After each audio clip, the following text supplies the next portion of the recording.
Chi-Chi stood guard outside the doctor's door, making sure nobody disturbed him until he woke up.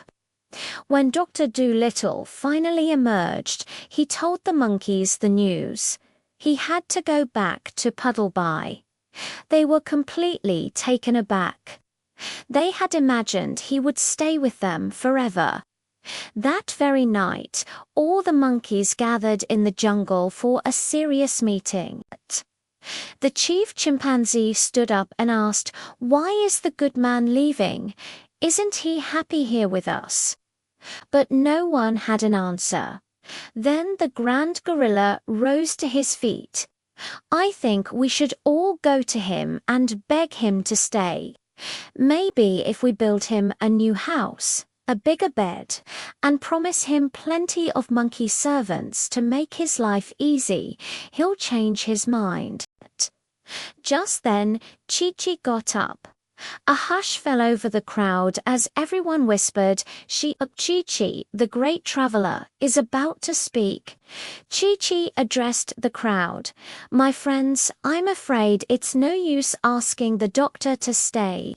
He owes money in Puddleby, and he says he must go back to pay it." The monkeys looked at each other, confused. "What is money?" they asked. Chi-Chi explained that in the land of the white men, you couldn't get anything without money. You couldn't do anything without money. It was almost impossible to even live without it.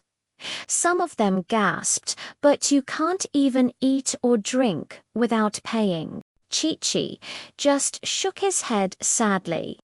He told them that even he, back when he was with the organ grinder, had been forced to ask children for money. The chief chimpanzee turned to the oldest orangutan and said, "Cousin, these men are truly strange creatures who would want to live in a land like that. My goodness, how absurd."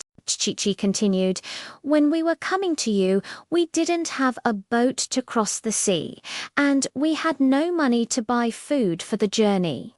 A man lent us some biscuits, and we promised to pay him back. We also borrowed a boat from a sailor, but it was smashed on the rocks when we arrived here in Africa.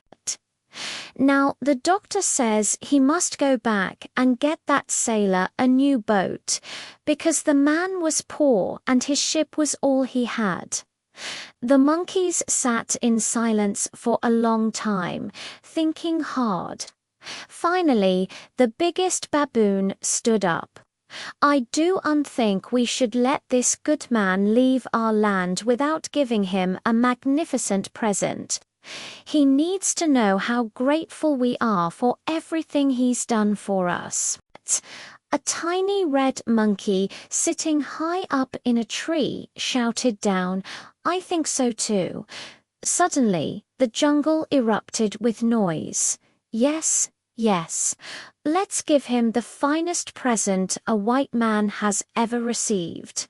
Now, the real discussion began. What would be the best thing to give him?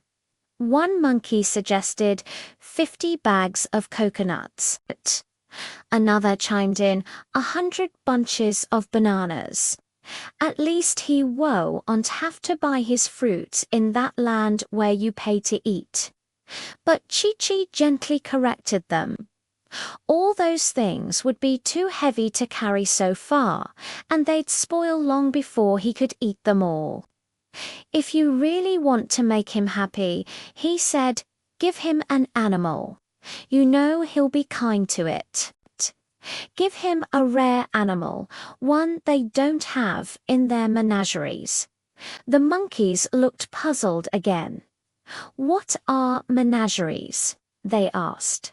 Chi-Chi explained that menageries were places where animals were kept in cages for people to come and stare at. The monkeys were horrified. They whispered to each other, "These men are like foolish children, easily amused. He means a prison."